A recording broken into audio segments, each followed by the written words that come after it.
साईराम बच्चों, रोज की योग साधना आप करते ही होंगे। मैं जस्ट आपको रिमाइंडिंग दे रही हूँ। बच्चों, योग हमारा एक व्यायाम का प्रभावशाली प्रकार है, यह अभी आपको मालूम ही हुआ है। हठ योग के 8 अंगों में से यह एक प्रभावशाली अंग है, मीन्स हमारा आसन, जो हम सबको प्रैक्टिकल सेशन आसन का ऑलवेज अच्छा लगता है। शारीरिक और मानसिक स्वास्थ्य का संवर्धन करने के लिए हमें इसी आसन का उपयोग होता है। शरीर स्वास्थ्य मानसिक स्वास्थ्य के लिए हमें आसन करना जरूरी है। शारीरिक शारीरिक स्वास्थ्य के लिए बहुत सारे आसन अलग अलग योग ग्रंथों में दिए हैं, बराबर ना। मेडिटेटिव पोस्चर्स है, फिजिकल अलग अलग एक्सट्रीमिटीज के आसन्स के प्रकार है। उसमें forward bending, backward bending, sideward bending, twisting, stretching, देखो कितने सारे आसन्स हमारे सामने होते हैं। और यह सभी आसन्स हमारे रोज के जीवन के लिए बहुत ही महत्वपूर्ण है। इन सभी आसनों का अंतर्भाव हमारे योग साधना में होना बहुत ही जरूरी है। और इसीलिए शरीर उपयोगी, ध्यानोपयोगी, विश्रांतिकारक आसनों के प्रकार हम हमारे आसन में करते रहते हैं। और इसीलिए यह जो आसन हमारा जो पार्ट है वो बहुत ही हमारे लिए बहुत ही महत्वपूर्ण है। और इसलिए मैं कहूँगी कि आसन ये करने से पहले, मीन्स आसनों के अलग अलग प्रकारों को करने से पहले हम हमेशा की तरह हमें मेडिटेशन, ओमकार चैंटिंग और मंत्र चैंटिंग करना बहुत ही ज़रूरी है। वह करने से हमारा शरीर, हमारा मन, हमारा आसनों के लिए, आगे की साधना के लिए तैयार होता है। चलो तो बच्चों, अभी हम हमारे सेशन की शुरुआत करते हैं। Sit erect, back straight, normal breathing. Gently close your eyes, few seconds. Just concentration on your breathing, concentration on your thoughts. Breathe in, breathe out, breathe in, breathe out.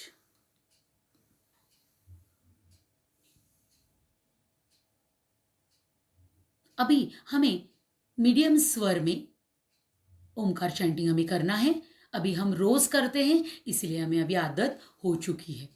B ready, both the hands on your knees, Drona mudra position, sit erect, neck to waist portion straight. Gently close your eyes and 3 times medium voice, continuous ओम का उच्चारण. Breathe out, breathe in.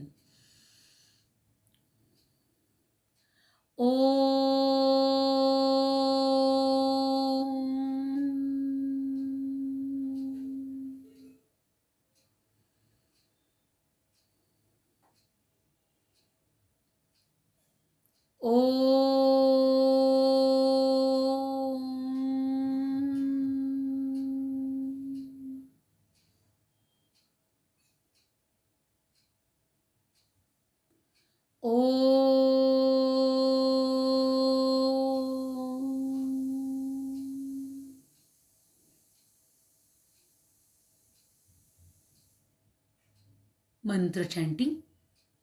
Be ready, all of you. Once again, check your position. Sit erect. Om Namah Shivaya. Om Namah Shivaya. Om Namah Shivaya. Om Namah Shivaya. Last time. Om Namah Shivaya. Hands down. Gently open your eyes. Meditation, Omkar chanting और मंत्र chanting के बाद बच्चों, हमारे रोज के session में हमें warming up करना है, बराबर। लूजिंग एक्सरसाइज करते हैं तो हमें आगे की जो साधना है वो हमारी अच्छी तरह से हो सकेगी। हमारा शरीर जो है वो लूज होगा, रिलैक्स होगा और हम अच्छे आसन आगे के कर सकते हैं। चलो, अभी हम आज का जो वार्मिंग अप लूजिंग एक्सरसाइज देखेंगे वो शोल्डर एक्सरसाइज देखने वाले हैं। वह करते वक्त हम उसके साथ मंत्र चैंटिंग भी करेंगे, क्लॉकवाइज और एंटी क्लॉकवाइज। ठीक है, चलो बच्चों अभी पोजीशन लेंगे, both the hands on your shoulders, elbows हमारे जुड़े हुए टुगेदर। अभी with mantra chanting we have to start. ओम नमो भगवते वासुदेवाय। ओम नमो भगवते वासुदेवाय। ओम नमो भगवते वासुदेवाय। यह हमने क्लॉकवाइज किया, अभी हम एंटी क्लॉकवाइज करेंगे। Again elbows together. ओम नमो भगवते वासुदेवाय। ओम नमो भगवते वासुदेवाय। ओम नमो भगवते वासुदेवाय। Hands down. यह वार्मिंग अप एक्सरसाइज हम डेली रूटीन में अगर करते हैं तो पूरे फिंगर से लेके शोल्डर तक, अंडर आर्म्स तक हमें अच्छा एक्सरसाइज मिलता है। इसीलिए अलग अलग एक्सरसाइज को हमें रोज के योग साधना में बच्चों हमें करना ही है। बच्चों आप मुझे बताएंगे कि लॉकडाउन में आपको क्या क्या याद आ रहा है? स्कूल याद आ रहा है ना, उसके साथ साथ आपके फ्रेंड्स, बेस्ट फ्रेंड्स, आपके बेंच फ्रेंड्स, हाँ, और उसके साथ साथ टीचर्स, और उसके साथ साथ और क्या बात आपको याद आ रही है? आप याद करेंगे स्कूल कैंटीन। हाँ, स्कूल कैंटीन का वड़ा पाव, समोसा, इडली, डोसा, मेदू वड़ा, हाँ, चाइनीज भजी, ये सब आपको याद आ रहे हैं। आपके मुंह में पानी आया होगा ना, ये माउथ वाटरिंग जो एटम्स आपने सुने तो मुंह में पानी आएगा ही, बराबर। और इसीलिए लेकिन मैं आपको बताऊंगी बच्चों कि यह सब जो चीज़ें हैं, अगर आपके मम्मी ने कहा कि आपको कैंटीन में नहीं खाना है, मैं बना के देती हूँ, घर होममेड मैं आपको खिलाती हूँ, तो आप क्या कहेंगे कि उस कैंटीन की तरह उसको टेस्ट नहीं है, मज़ा नहीं आता है खाने में। यस, वो कैंटीन का टेस्ट अलग, मम्मी ने घर में बनाया वो भी टेस्ट अलग, लेकिन बच्चों बताने की ज़रूरत नहीं है, अच्छा जो खाना है वो होममेड का ही है।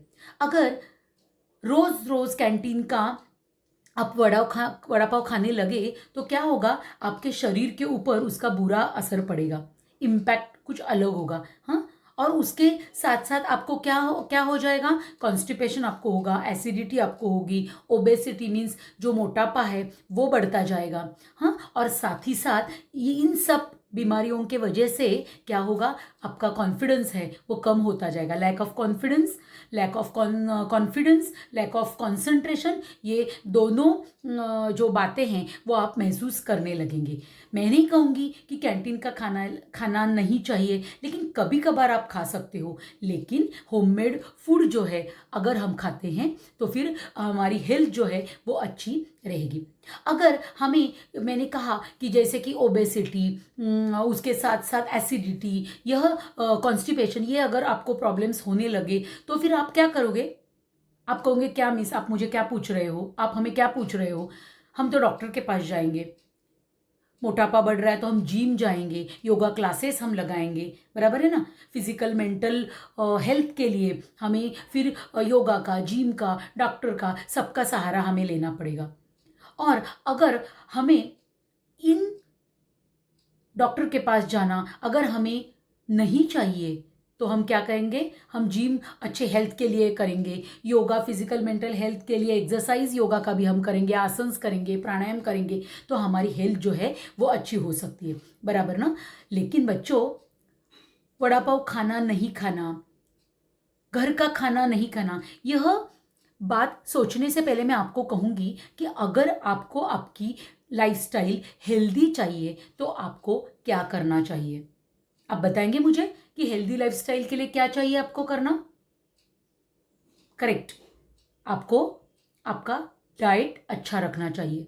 डाइट यानी कि आपका आहार, जो सुबह से लेकर रात तक आप जो खाते हो, जो कुछ चीज़ें खानी चाहिए, कुछ चीज़ें नहीं खानी चाहिए, कुछ चीज़ें आपको पसंद नहीं है, तो उस आहार के बारे में हमें सोचना है। और इसीलिए बच्चों, आज का हमारा टॉपिक ही है डाइट डिस्कशन। जो हमारा डाइट है, अभी देखो स्क्रीन के ऊपर बहुत कुछ हमें दिख रहा है, वेजिटेबल्स दिख रहे हैं, सैलड के आइटम्स दिख रहे हैं, ड्राई फ्रूट्स दिख रहे हैं, सबसे बड़ी बात फेवरेट आपके कुछ फ्रूट्स उसमें आपको दिख रहे हैं, कुछ फ्रूट्स आपको पसंद भी नहीं आते हैं, साथ ही साथ नॉनवेज फूड अगर आपको पसंद है तो वो भी हमें दिख रहा है। मीन्स हमारे जो डाइट में यह सब चीज़ों का अंतर्भाव होता है। और इसीलिए आज हमें हमारे पूरे दिन में किस प्रकार का कैसा आहार लेना है, डाइट लेना है, वो हमें सोचना है। और इसीलिए आज का टॉपिक मेरे लिए आपके लिए बहुत ही महत्वपूर्ण है। देखो बच्चों, वैसे मैं देखूंगी तो डाइट के 3 प्रकार होते हैं। अभी आप सोचेंगे मीन्स क्या, दिन भर तो हम लोग सुबह और रात को 2 बार हम लोग पूर्ण मील हम लोग लेते हैं, खाना खाते हैं, बीच में ब्रेकफास्ट करते हैं। अभी ये डाइट के 3 प्रकार क्या है? तो डाइट के 3 प्रकार है। पहला है सात्विक, दूसरा है राजसिक और तीसरा है तामसिक। अभी इन तीनों प्रकारों को जब भी हम देखेंगे तभी आपको मालूम पड़ेगा कि आप कौन से प्रकार का डाइट करते हो। डाइट मीन्स कम खाना और वेट कम करने के लिए जो डाइट करते हैं, उस डाइट की मैं बात नहीं कर रही हूँ। मैं कह रही हूँ पूरे दिन में हम क्या खाते हैं, क्या आहार करते हैं, उसके बारे में हमें सोचना बहुत ही ज़रूरी है। अभी देखो, सुबह मॉर्निंग से लेके रात तक हम लोग 2 बड़े मील्स लेते हैं और 4 छोटे छोटे मील्स ब्रेकफास्ट हम लेते हैं। मॉर्निंग में सुबह हम लोग ब्रेकफास्ट करते हैं, उसके बाद मिड मॉर्निंग में हम लोग कुछ थोड़ा सा खाते हैं, उसके बाद हम लोग दोपहर का खाना खाते हैं, लंच लेते हैं, उसके बाद इवनिंग में हम लोग जो मिड इवनिंग हमारी है, मिड आफ्टरनून जो थोड़ी होती है, 4-5 बजे 6 बजे हम कुछ मुंह में डालते हैं, कुछ खाना, कुछ तो खाते हैं, हम लोग खाना खाते हैं और भी स्नैक्स प्रकार जैसे, और रात को हम लोग लेते हैं डिनर। बराबर, इतने सारे breaks, food breaks, diet breaks, आहार के ब्रेक्स हम लोग लेते हैं और वो लेने बहुत ही ज़रूरी है। इसका मतलब क्या हुआ? अगर आप दिन में कम से कम 4 बार अगर ब्रेक्स नहीं लेते हो तो आप कितना गलत कर रहे हो। हमारे ब्रेन को तरोताज़ा रखने के लिए, ब्लड सर्कुलेशन अच्छा ब्रेन तक पहुंचने के लिए हमें इस डाइट का सहारा लेना बहुत ही ज़रूरी है। अभी आहार मीन्स हमारा संतुलित मात्रा में लिया हुआ food, it means balanced diet. बराबर है। और इसीलिए सुबह जब भी हम ब्रेकफास्ट करते हैं तभी हम क्या लेंगे, लंच में, डिनर में हम क्या खाते हैं, और मिड मॉर्निंग, मिड आफ्टरनून या मिड इवनिंग में हम क्या खाते हैं, इसके बारे में हमें सोचना ज़रूरी है। जैसे कि देखो, सुबह ब्रेकफास्ट जब भी आप करते हैं, स्कूल में आते हो या घर में रहते हो छुट्टी के दिन में, या अभी का हमारा जो स्पैन चल रहा है, तो सुबह कितने लोग ब्रेकफास्ट करते हैं? और करते हैं तो क्या खाते हैं? दूध पीने के लिए हमारी तैयारी नहीं है, मम्मी हमारे पीछे लगती है। जो सुबह का ब्रेकफास्ट है वो जब भी हम खाते हैं तभी उसमें पोहा, उपमा, इडली, मेदू वड़ा जो होममेड बनाया हुआ है वो हमें खाना है। बराबर। कभी कभार हम बाहर का खा सकते हैं। उसके बाद जब भी हम मिड मॉर्निंग कहते हैं, जब भी 11-12 बजे भी हमें मुंह में कुछ डालना है, थोड़ा सा खाना है, तभी हम क्या खा सकते हैं? फ्रूट्स खा सकते हैं, हम लोग ड्राई फ्रूट्स खा सकते हैं कि जिससे हमारा शरीर का पोषण अच्छा हो, हेल्दी फूड हमें मिलेगा। हाँ, बराबर कि नहीं? उसके बाद हम दोपहर का जब भी खाना खाएंगे, हम लंच लेंगे, और रात का डिनर, इसमें हमें क्या इंक्लूड हमारा होना चाहिए, हमें करना चाहिए उसमें हम रोटी, चावल, salad, leafy vegetables, fruit vegetables, बराबर ना, दाल, स्प्राउट्स, इन सबका अंतर्भाव उसमें होना चाहिए, यह सब इंक्लूड होना ज़रूरी है। उसके बाद हमें बहुत पानी पीना है। कभी कभी पूरे दिन में हम लोग बहुत कम पानी पीते हैं, फिर हमें कॉन्स्टिपेशन जैसी बीमारी होती है, तकलीफ होती है, मोशन के लिए हमें प्रॉब्लम होता है। तो इसीलिए आपको क्या करना है बच्चों? आपको सोचना है कि हमें किस प्रकार का बड़ा ब्रेक जो है हमारा लंच और डिनर का, वो हमें कैसे लेना है, हमारे थाली में पूर्ण थाली हमारी कैसे बन सकती है। बराबर ना। सैलड खाने का हमें बहुत कंटाला आता है, हमें अच्छा नहीं लगता, लेकिन ये रॉ सैलड भी हमें खाने की ज़रूरत है। फाइबरस फूड जो है वो हमारे पेट में जाना ज़रूरी है। बराबर। उसके साथ साथ मैं कहूँ कि जब भी मैंने कहा कि मिड ब्रेक्स हमारे जब भी है तभी हमें सूप पीने हैं, अलग अलग प्रकार के, बटर मिल्क हम पी सकते हैं, दूध पी सकते हैं, मिल्क पी सकते हैं, कर्ड, चीज़, पनीर, ये आइटम तो हमें अच्छे लगते हैं ना, तो वो mid morning, mid afternoon, mid evening में हम इस प्रकार का छोटा छोटा ब्रेक हम लोग खाने का ले सकते हैं। यह सब करने से क्या होगा, जो हमें खाना है, जो हमें खा के उसे हमें डाइजेशन उसका अच्छा करना है, उसके लिए हमें फाइबरस फूड की ज़रूरत है। और यह अगर हम इन सब का अंतर्भाव हमारे फूड में अगर करते हैं, हमारे बैलेंस डाइट में करते हैं, तो हमें क्या होगा, हमारी डाइजेस्टिव सिस्टम अच्छी तरह से काम करेगी। और ये छोटे मोटे जो प्रॉब्लम्स है कि एसिडिटी हुई या हमें कॉन्स्टिपेशन हुआ, तो ये प्रॉब्लम हम अपने आप से उसको हल कर सकते हैं। इसीलिए जब भी आप खाना बच्चे खाओगे, तभी आपको देखना है कि मेरी थाली जो है वो पूर्ण पोषण से युक्त है, पूर्ण अच्छे पदार्थों से युक्त है। क्योंकि इसके साथ साथ जब भी हम फ्रूट्स खाते हैं, उसके साथ साथ हमें विटामिन सी की मात्रा भी लेनी है। अभी के इस पैन में हमने बहुत बार सुना होगा कि विटामिन सी मीन्स संतरा, नींबू, आंवला जैसे फ्रूट्स को भी, एटम्स को भी हमें खाना है। तो क्या होगा, फाइबरस फूड अंदर अच्छी तरह से जाएगा। साथ ही साथ विटामिन सी खाने से क्या होगा, हमें विटामिन्स बहुत मिलेंगे, जिसकी हमें बहुत हमारे शरीर को ज़रूरत है। तो बच्चों, आप याद रखोगे कि खाते समय जब भी हमारी थाली भरी हुई है, तभी हम रोटी चावल थोड़ा सा कम खाएंगे, लेकिन उसके जो राइट साइड पार्ट्स जो है, जो वेजिटेबल्स है, छाछ है, मिल्क है, बराबर, हमारा कचुंबर है, हमारा जो मराठीमध्ये आपण कोशिंबीर म्हणतो, ये सब कुछ हमें खाना ही है। तो ही क्या होगा, हम उसे बैलेंस डाइट कह सकेंगे। और इसीलिए जाते जाते बच्चों, मैं सारांशों में आपको इतना ही कहूँगी कि यथा अन्नम तथा मनः, यथा अन्नम तथा मनः मीन्स जिस प्रकार का हम अन्न फूड खाते हैं, आहार लेते हैं, डाइट करते हैं, उसी प्रकार से हमारा मन बनता है। हमने अच्छा खाना खाया तो हमारे मन में पॉजिटिव विचार, पॉजिटिव थॉट्स हमारे आएंगे, हमारा बिहेवियर सुधर जाएगा, तो अपने आप ही हमारी लाइफस्टाइल जो है वो हेल्दी बन सकती है। और इसीलिए यह डाइट जो है वो रोज़ के जीवन में हमें करना ही है। Thank you.